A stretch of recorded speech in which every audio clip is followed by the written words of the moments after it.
উপস্থিত আছেন ঢাকা জেলা উত্তর ছাত্র দলের আমার সহযোদ্ধা, ঢাকা জেলা উত্তর ছাত্র দলের প্রথম যুগ্ম সাধারণ সম্পাদক মোহাম্মদ সুজন সিকদার। উপস্থিত আছেন সংগ্রামী সাংগঠনিক সম্পাদক মঞ্জুরুল হক সৌরভ এবং উপস্থিত আছেন আমার সহযোদ্ধা ঢাকা জেলা উত্তর ছাত্র দলের বিপ্লবী সাধারণ সম্পাদক মাহফুজ ইকবাল এবং উপস্থিত আছেন আজকের কর্মী সম্মেলনের প্রধান বক্তা মৃত্যুঞ্জয়ী ছাত্র নেতা বেসরকারি বিশ্ববিদ্যালয় ছাত্রদল এর সাধারণ সম্পাদক রাজপথের লড়াকু সৈনিক এম রাজিবুল ইসলাম তালুকদার বিন্দু ভাই। উপস্থিত আছে আজকের অনুষ্ঠানের সম্মানিত প্রধান অতিথি বেসরকারি বিশ্ববিদ্যালয় ছাত্রদলের সংগ্রামী সভাপতি, রাজপথের সম্মুখ যোদ্ধা, আন্দোলন সংগ্রামের বলিষ্ঠ হাতিয়ার জনাব মোহাম্মদ আবু হুরায়রা ভাই সহ গণবিশ্ববিদ্যালয় এবং এশিয়ান ইউনিভার্সিটির সকল পর্যায়ের নেতৃবৃন্দ, সকলকে সংগ্রামী সালাম, আসসালামু আলাইকুম। সম্মানিত উপস্থিতি, গণবিশ্ববিদ্যালয় আমার বিশ্ববিদ্যালয়। আমিও বেসরকারি বিশ্ববিদ্যালয়ের একজন শিক্ষার্থী ছিলাম, ইংরেজি বিভাগের স্টুডেন্ট ছিলাম আমি। গণবিশ্ববিদ্যালয় থেকে হয়তো আমরা কয়েকজন ছাত্রদল করেছি। গণবিশ্ববিদ্যালয়ে ছাত্রদল কিংবা রাজনীতি নিষিদ্ধ ছিল।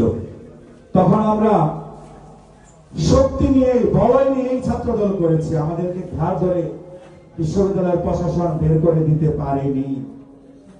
এখন গণবিশ্ববিদ্যালয়ে নতুন নেতৃত্ব, নবগঠিত কমিটিতে যারা আসবেন, আপনাদের কাছে বিনয়ের সাথে আহ্বান করছি, আপনাদের প্রতি দৃষ্টি আকর্ষণ করছি, আপনারা যাতে বলিষ্ঠ নেতৃত্বের মাধ্যমে বাংলাদেশ জাতীয়তাবাদী ছাত্র দলের স্লোগান, শহীদ রাষ্ট্রপতি জিয়াউর রহমানের স্লোগান, দেশনায়ক জনাব তারেক রহমানের স্লোগান, দেশনেত্রী বেগম খালেদা জিয়ার স্লোগান আপনারা গণবিশ্ববিদ্যালয়ের ক্যাম্পাসের ভেতরে দিতে পারেন। বিশ্ববিদ্যালয়ের বাইরে রাজনীতি করলেই চলবে না, ভেতরেও রাজনীতি আছে। একটা চক্র আছে, একটা মহল আছে 5 আগস্টের পরে, তারা অনেক বড় রাজনীতিবিদ দাবি করে নিজেদেরকে। কিছু হলেই তারা সামাজিক যোগাযোগ মাধ্যমে আমাদের ছাত্র দলের নেতৃবৃন্দদের নামে, বিএনপির নেতাকর্মীদের নামে মিথ্যা প্রপাগান্ডা ছড়ায়। কিন্তু তারা জানে না, এই মিথ্যা প্রপাগান্ডা ছড়িয়ে বিএনপির জনপ্রিয়তা তারা কোনোদিনও শেষ করতে পারবে না। আগামী দিনে সুষ্ঠু, অবাধ, নিরপেক্ষ নির্বাচন হলে অবশ্যই বিএনপি সরকার গঠন করবে এবং ইনশাআল্লাহ আমরা আশা রাখি আমাদের নেতা দেশনায়ক জনাব তারেক রহমান দিনের বেশে আসবেন ফিরে বাংলাদেশে। এটা তো আমরা মনে করে বিশ্বাস করি। আমরা যদি আমাদের নেতাকে দিনের বেশে বাংলাদেশে আসার পরিবেশ সৃষ্টি করে দেই এবং আমাদের বিএনপিকে প্রত্যেকটি আসনে, বাংলাদেশের প্রত্যেকটি আসনে যদি বিপুল ভোটে জয়যুক্ত করতে চাই, তাহলে অবশ্যই আমাদেরকে লক্ষ্য রাখতে হবে আমাদের কর্মকাণ্ডে, আমাদের ব্যবহারে, আমাদের চলাফেরায় যাতে কোনো ভুল ত্রুটি না হয়। বিশেষ করে আমি গণবিশ্ববিদ্যালয় এবং এশিয়ান ইউনিভার্সিটির সকল শিক্ষার্থীদের প্রতি আহ্বান করব, আপনারা কখনো চাঁদাবাজির সাথে সম্পৃক্ত হবেন না। যারা এই এশিয়ান ইউনিভার্সিটি এবং গণবিশ্ববিদ্যালয়ের কমিটিতে অন্তর্ভুক্ত হবে তাদেরকেও বলছি এবং সাধারণ শিক্ষার্থী যারা রয়েছে তাদেরকেও বলছি যে চাঁদাবাজির সাথে সম্পৃক্ত হবেন না, আমাদের দলের ভাবমূর্তি নষ্ট করবেন না। সেই সাথে আপনাদেরকে অবগত করছি যে আমাদের ভাই, ছাত্র দলের ভাই, তাই না, জাহিদুল ইসলাম পারভেজ, তাকে নৃশংসভাবে হত্যা করা হয়েছে। তার বিচারের দাবিতে আমরা মিছিল করেছি, বিক্ষোভ করেছি। আবার কিছুদিন পরে দেখা গেল শাহরিয়ার আলম সাম্যকেও আবার হত্যা করা হয়েছে। তাহলে কি আমরা ধরে নিব না যে একের পর একটি মহল, দুষ্কৃতকারীরা, ষড়যন্ত্রকারীরা টার্গেট করে করে ছাত্র দলের ভাইদেরকে হত্যা করছে? আমি আজকের এই কর্মী সম্মেলন থেকে ঘোষণা দিচ্ছি, আর যদি আমাদের কোন একজন ভাইকেও হত্যা করা হয় কিংবা আমাদের ছাত্র দলের কিংবা সাধারণ শিক্ষার্থীদের উপর কোনো হামলা করা হয় সন্ত্রাসীদের দ্বারা, তাহলে কিন্তু ঢাকার রাজপথ আমরা উত্তপ্ত করে ফেলবো। নেতৃত্বে। প্রিয় বন্ধুগণ, আপনারা জানেন এই জুলাই আগস্ট আন্দোলনে বেসরকারি বিশ্ববিদ্যালয়ের ছাত্র দলের অগ্রণী ভূমিকা ছিল, আমরা এটা মনে প্রাণে বিশ্বাস করি।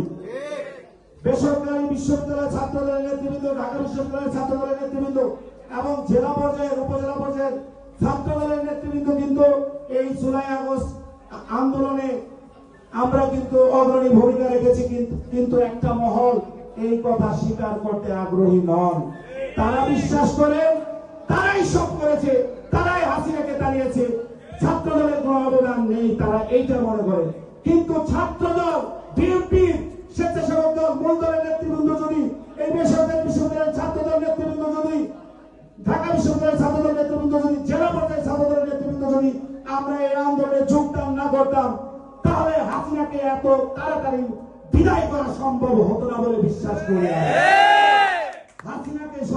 হাসিনাকে পতন ঘটানোর পেছনে ছাত্র দলের অনেক অবদান রয়েছে। প্রিয়